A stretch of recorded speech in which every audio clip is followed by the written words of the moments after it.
primary school was fine, but secondary school in Cardiff was absolutely horrendous. I mean, there are areas of Cardiff that were, it's like, it's predominantly black people or, predominantly Somali, Asian and stuff, but they seem to be kind of put into groups. So where I lived, it was just a predominantly white area. So there's only like a small black community. And I know that for myself and the other black students that attended that school, we were fighting for our lives. They were absolutely disgusting. Like the white kids gave us a dog's life. And I was I was popular in school, don't get it twisted. But the way they did it was just, it was so underhanded and so like it was just fuckery really. I would never forget there was this one mixed race girl and she'd come into the class and they would start making monkey noises and doing that. And I'd be like, and they'd be like, oh no, but not you though, Chid, not you though, Chid, not you though. Do you get me? But I was like, that applies to me too. Because she's the same colour as me, so yeah, you lot are moving mad, innit? And I had to fight my way from school. I don't know how many people I beat up because of racism.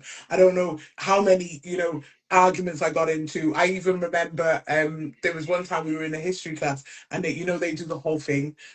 Yeah, we watched Roots or we watched, no, what was it? Amistad. We watched Amistad and it was absolutely disgusting. It was so bad. Like you had all the white kids laughing and like, oh, look at all the niggas going down the road. Do you get me? It was, oh, but not you though, Chid, not you though, Chid. And it was all, they would always say that, but that would get me mad.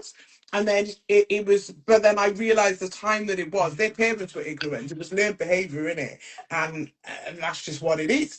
But then I found then, as I got older, I also went to university in Wales, not in Cardiff, but in Wales. And it was like, it was fine. I didn't experience any racism in university, but I think the level of intellect is different, isn't it? You're more mature and whatever, and people, it might have been racist, but they never showed me that. Then I found going into like the workplace, when I decided to go and work with children, that shit was, I used it to my advantage. I was the only black nursery teacher in that whole nursery, innit? So I was loved, I was adored, I was put on a pedestal. They thought it was amazing because I was black and I was educated and everything. But then I used to get quite mad at certain times. When it was Black History Month, they had no knowledge that it was Black History Month. But I used it was a teachable moment for them because then they would come to me and say, look, like this week can we focus on this country and we need to learn things about different things. They all assumed I was African, innit? And I'm like, I'm not. My background is Caribbean. If you want to go way back, when your people come and took my people, we can do that. But